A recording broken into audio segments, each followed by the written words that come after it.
घोषणा केलेली आहे। या कर्जमाफीसाठी कुठल्याही अटी शर्ती नाहीत अशी माहिती मुख्यमंत्र्यांकडून देण्यात आली आहे। शिवाय ही कर्जमाफी कोणत्याही राजकीय हेतून करण्यात आलेली नाहीये।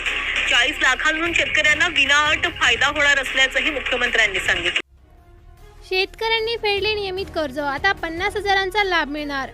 डॉक्टर पंजाबराव देशमुख योजना, गेल्या वर्षी 46,000 शेतकऱ्यांना मिळाली 7 कोटींची व्याज सवलत।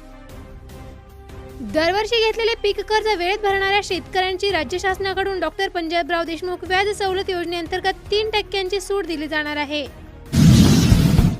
कर्जमाफीसाठी फार्मर आयडी आधार प्रमाणीकरण मिळावे, अंमलबजावणीसाठी जिल्हा समिती अपात्र असणाऱ्यांचा डेटा सुद्धा मागवला।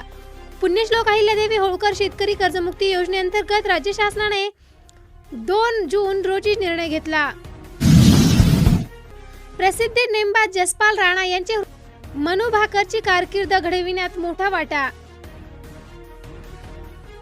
घरातले सोने अर्थव्यवस्थेचे सुवर्ण भांडार, दरवर्षी 100 टनांपर्यंत होत आहे पुनर्वापर। जुने दागिने विकण्याकडे किंवा बदलण्याकडे कल, आयात कमी करण्यासाठी पुनर्वापर हा पर्याय। झाले खुश, बाजारामध्ये तेजीच्या सरी। अमेरिका व इराण यांच्यातील संघर्ष संपुष्टात येण्याच्या आशेने जागतिक बाजारांमध्ये निर्माण झालेल्या सकारात्मक वातावरणाचा परिणाम भारतीय शेअर बाजारावर सुद्धा दिसत आहे। कांदा खरेदी दरामध्ये केंद्राकडून वाढ, प्रति किलो 16.50 किलो। कांदा खरेदी दरात केंद्राकडून वाढ, प्रति किलो 16.50 रुपयांचा। बफर साठा योजनेअंतर्गत नवीन दर आजपासून लागू। दुष्काळाचे ढग, एल निनोमुळे यंदा कुठे कमी तर कुठे जास्त पाऊस होणार। भारतीय हवामान विभागाचा इशारा, देशात अनेक भागांमध्ये बदलेल पावसाचे स्वरूप।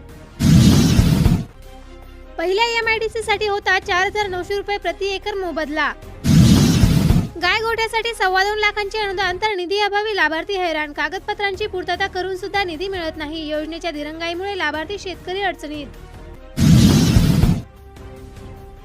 यंदा मिरची संकटामध्ये, पावसाअभावी उत्पादन शेतकऱ्यांचे धाबे दणाणले।